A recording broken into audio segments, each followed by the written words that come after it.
The head of Hamas's political wing, Ismail Haniyeh, has arrived in Cairo, Egypt for talks as hopes grow that a new deal could be reached for a ceasefire and the release of more hostages. Israel's bombardment of Gaza began 75 days ago on October 7th, just hours after Hamas's attack on Israel. Health authorities in Gaza say at least 19,600 Palestinians have been killed so far. Thousands are feared to be still trapped under the rubble. Just before this broadcast, Israel struck residential buildings in the southern city of Rafah near the Kuwaiti Special Hospital. A reporter from Al Jazeera, Hani Mahmoud, was on the air when the attack occurred. As we're getting into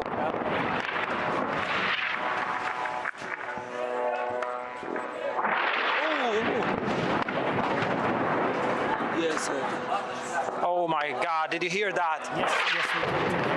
Oh my God! Oh, that's the hospital. That's the hospital. That's the hospital. Oh my God! Are you guys hearing that? Yes, we are hearing that, Hani. Are you okay? Are you in a safe place to continue to talk to us? Why, Hani Mahmoud asks the Al Jazeera reporter. Al Jazeera reports the Israeli attack destroyed a large mosque in Rafah, as well as 2 residential homes. Israeli drones had been seen in the sky just before the strikes. Earlier, an Israeli attack on the Jabalia refugee camp killed at least 46 Palestinians and wounded dozens. The United Nations Security Council is expected to vote on a new Gaza resolution today. The vote was postponed Tuesday after the United States voiced opposition to a draft of the resolution.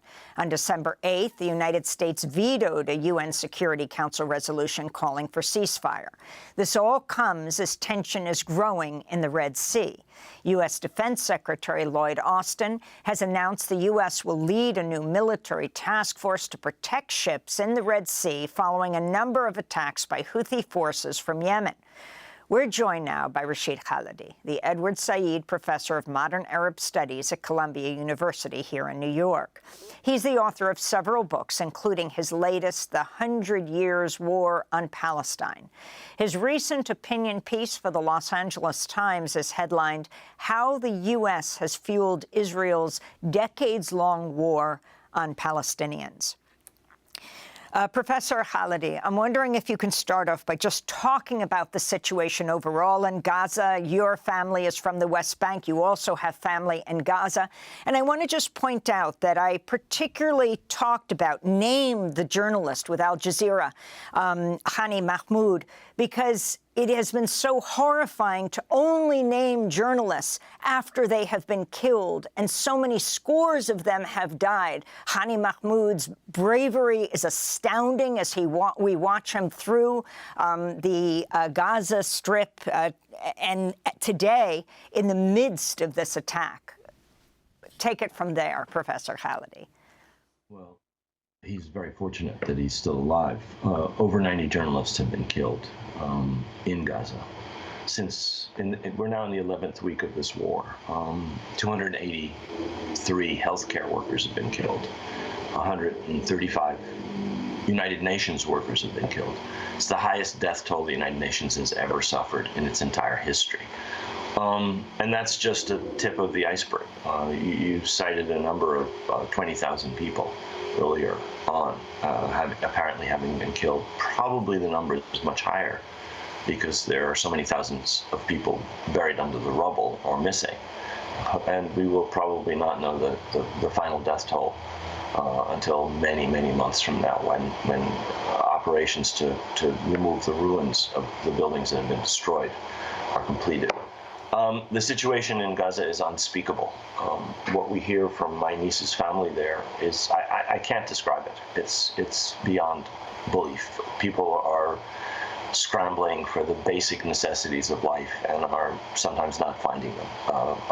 Firewood to heat, water and cook, enough water for everybody to have sufficient water to drink, let alone wash. I could go on. It is unspeakable. It is intolerable. And the tragic thing about it is that this is clearly intended. Neither our government nor the Israeli government recognize the fact that what is happening there is causing this immiseration of over 2 million people. And this could easily be stopped, and should be stopped. I can't understand how this country can allow this to continue.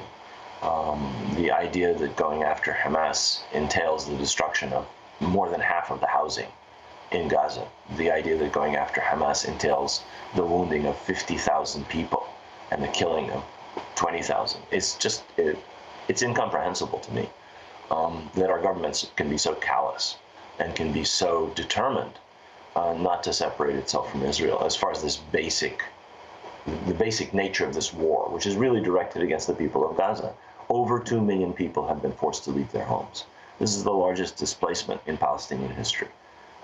The killing of 20,000 people, almost half of whom are children, is unprecedented in Palestinian history. So we are talking about traumatic events that are going to scar generations to come. And this doesn't seem to be a matter of concern to our government, let alone the government of Israel. Well, Professor Halliday, we've seen massive, unprecedented demonstrations in support of the Palestinians throughout the world. The majority of governments in the General Assembly, overwhelming majority, have called for a ceasefire, yet the Security Council continues to be a roadblock, especially the United States. Can you talk about what this is doing to the legitimacy of the UN itself? Well, I think it's harming the United Nations, but I think it's also harming the legitimacy of the United States position. It's not the Security Council that's blocking action. It's the U.S. government that's blocking action. There was 1 abstention, 13 votes in favor last time that a ceasefire resolution was before the Security Council.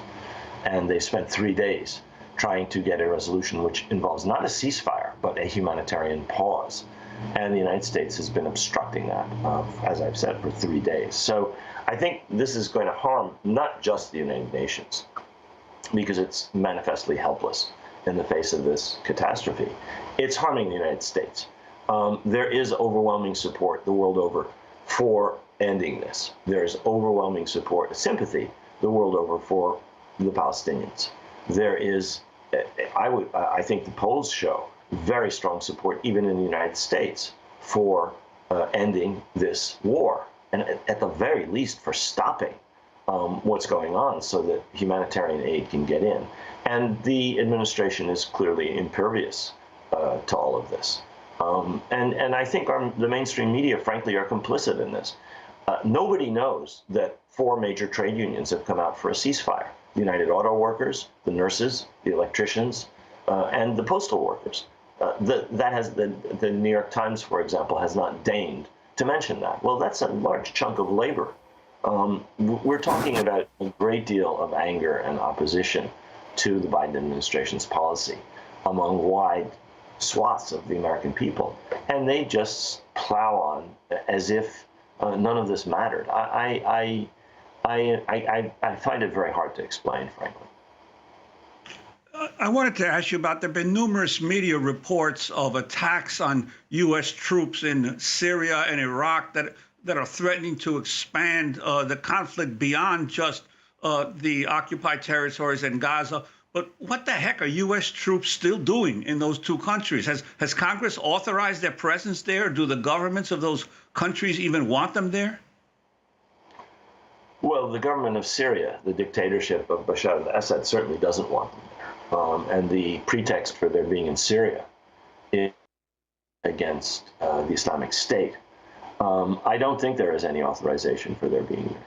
The troops that are in Iraq are supposedly engaged in training the Iraqi army, but there's a great deal of opposition in Iraq, even though the Iraqi government has accepted their presence there. There's a great deal of opposition in the Iraqi parliament to the presence of U.S. forces in Iraq. And I think what we're seeing are attacks, whether from Yemen on shipping or firing missiles at Israel, or attacks on U.S. troops in Iraq or in Syria, which are a response to what Israel is doing in Gaza. And the same is true, obviously, of the fighting that's going on between Hezbollah and the Israeli army along Israel's northern frontiers. And the fear is that this could possibly expand, that this could become a regional war. So far, we're now in the 11th week of this war, since the 7th of October. And so far, that fear has been, or that possibility has been contained. But it is always there. And it would lead to, I think, possibly terrible consequences were the war to expand beyond its already quite horrific level in Gaza, and were that to spark a further increase of fighting along the Lebanese border, in Syria, Iraq, or out of Yemen. Can you talk about also what's happening in the Red Sea? You have a dozen corporations who say they won't ship their goods through the Red Sea.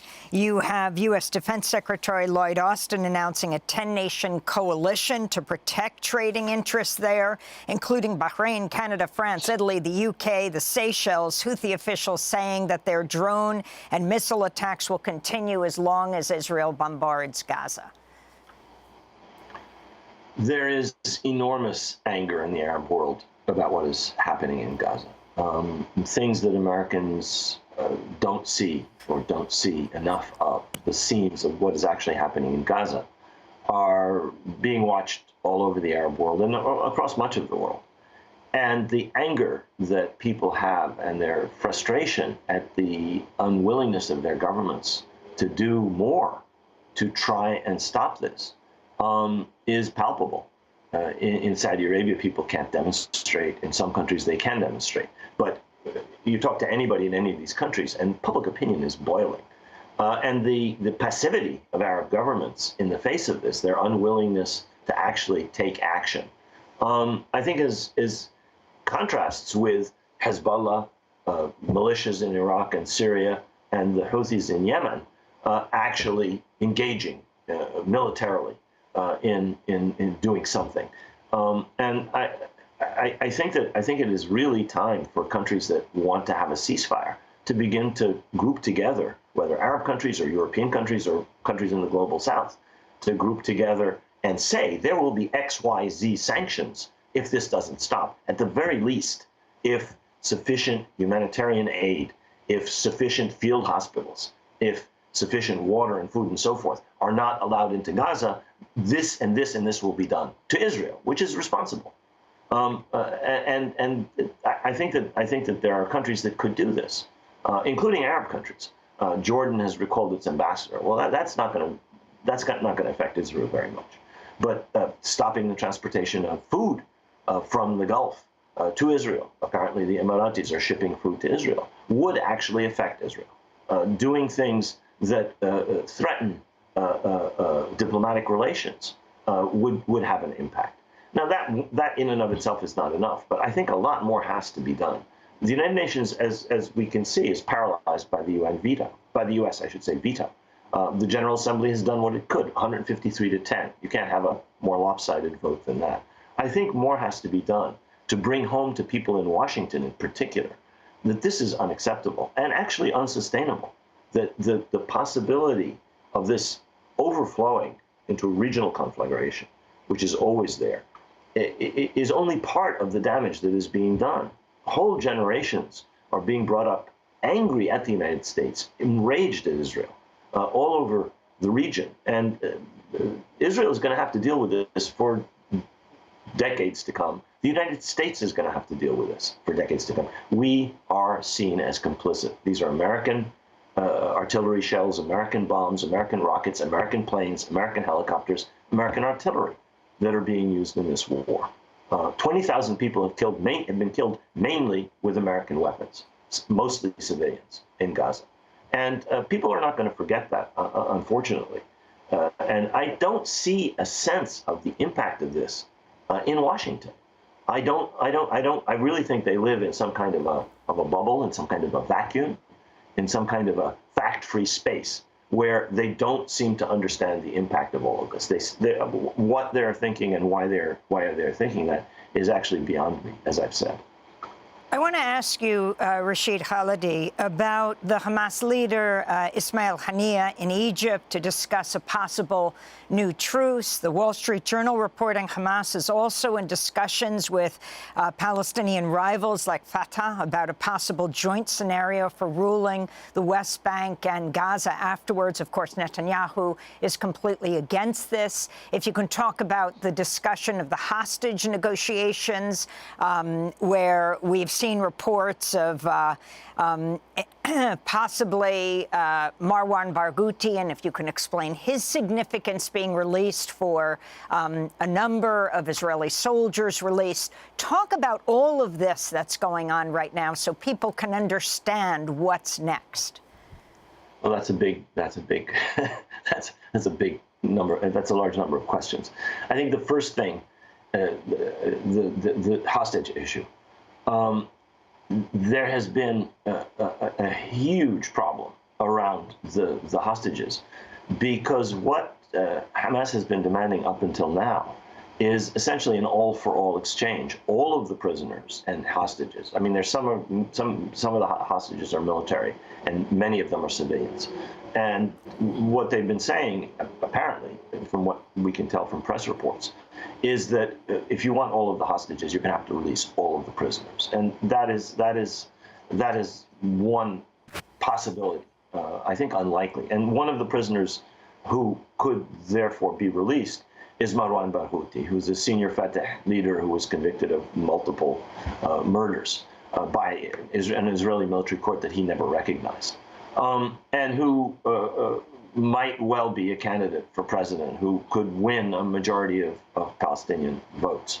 I think the other issue, and there are other possibilities as far as hostages are concerned. For example, release of all the civilian hostages in exchange for a certain number of prisoners. And I have no idea where that negotiation is going. Some Israeli press reports indicate that the Israeli government is talking about progress when there hasn't actually been progress, in order to decrease the pressure of hostage families who are demanding the release of Palestinian prisoners in order to get their loved ones home. I think the broader question, especially after Israel killed 3 of the hostages from Israel. Accidentally, exactly, yes.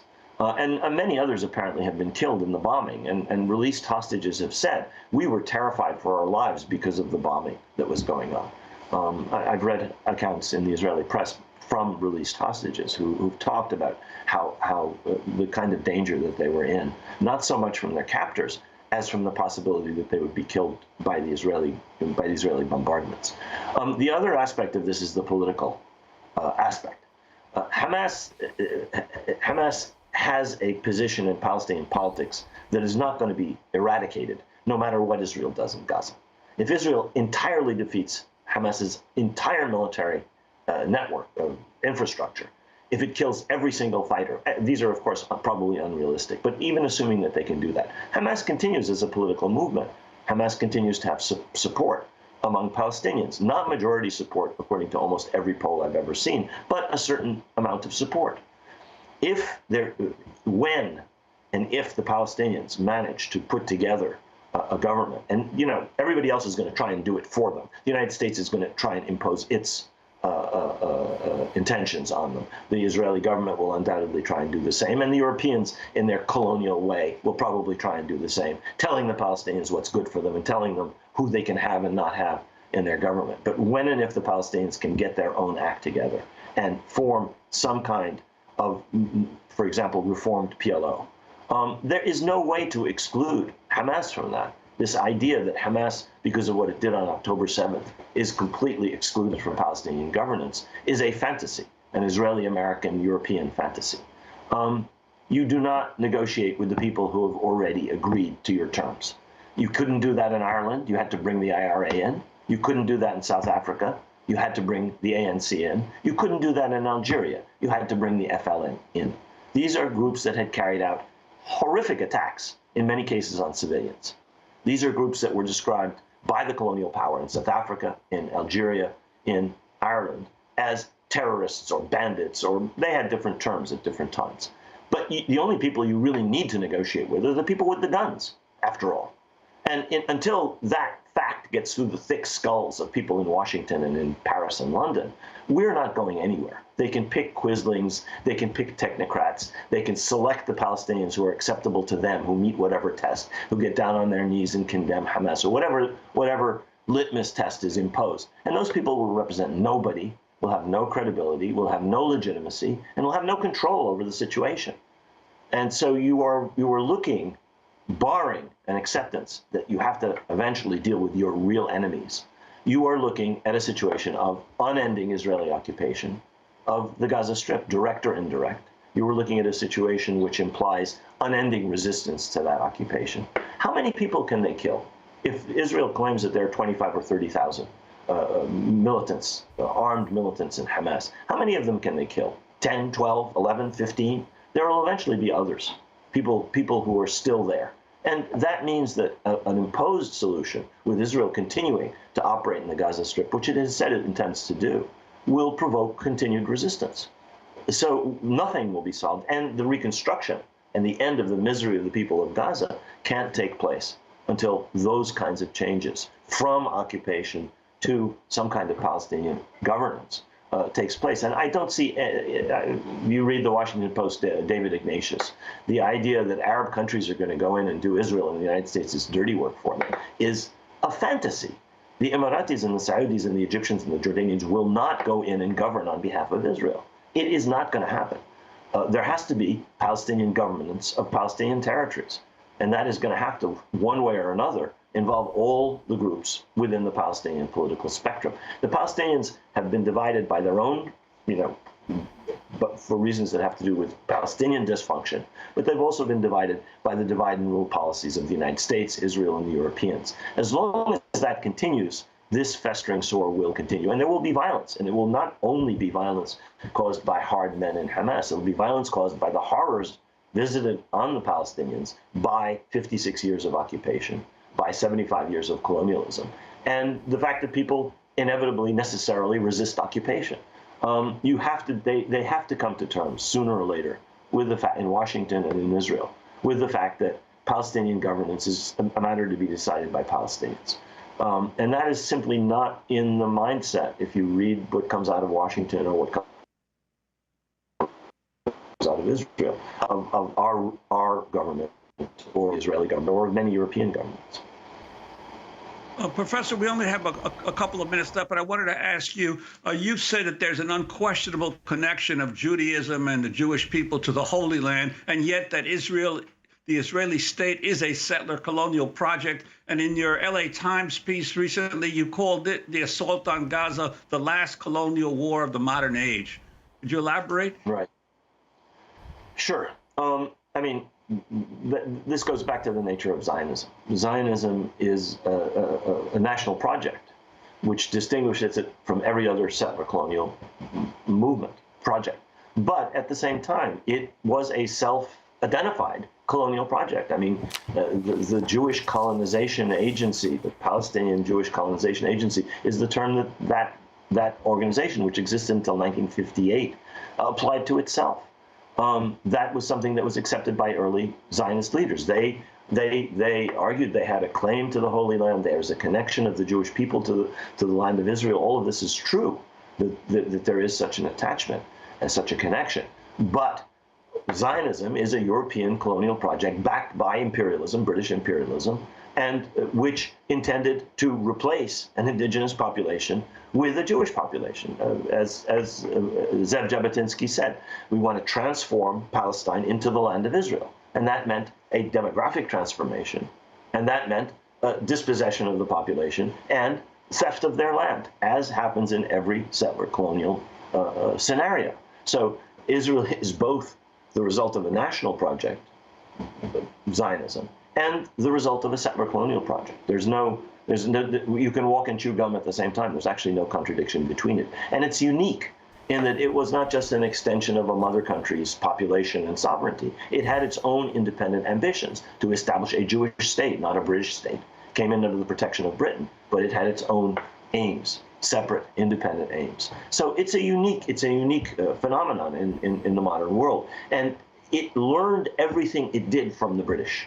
The Israeli army earliest leaders were trained by British colonial counterinsurgency specialists to blow up houses over the heads of their residents, to shoot prisoners, to attack villages at night. This is British counterinsurgency, which was transmitted to Israeli members of the Palmach and the Haganah in the 1930s in order for them to help the British fight the Palestinians. And those are the founders of the Israeli army. Moshe Dayan was trained by British counterinsurgency specialists. Yigal Allon, Yitzhak Sadeh, many of the leading figures in what became the Israeli army have that training. And Israel is using laws left over, the 1945 Defense Emergency Regulations, under which people are put in administrative detention. No indictment, no trial, no conviction, nothing. They're just put in jail and kept there. That's a British 1945 emergency regulation. That's a typical colonial instrument. So this is a colonial war fought in order to maintain the supremacy of this group, which has taken the country over, at the expense of the indigenous Palestinian population. The connection of the Jewish people to the land of Israel is, in my view, incontrovertible. But that in and of itself doesn't justify the colonial methods that have been used in the establishment and the maintenance of Israel's supremacy over now the entirety of Palestine, from the river to the sea. Rashid Khalidi, Edward Said, professor of modern Arab studies at Columbia University, author of a number of books, including The 100 Years' War on Palestine. We'll link to your opinion piece for the LA Times, headlined How the U.S. Has Fueled Israel's Decades-Long War on Palestinians. Democracy Now! Is funded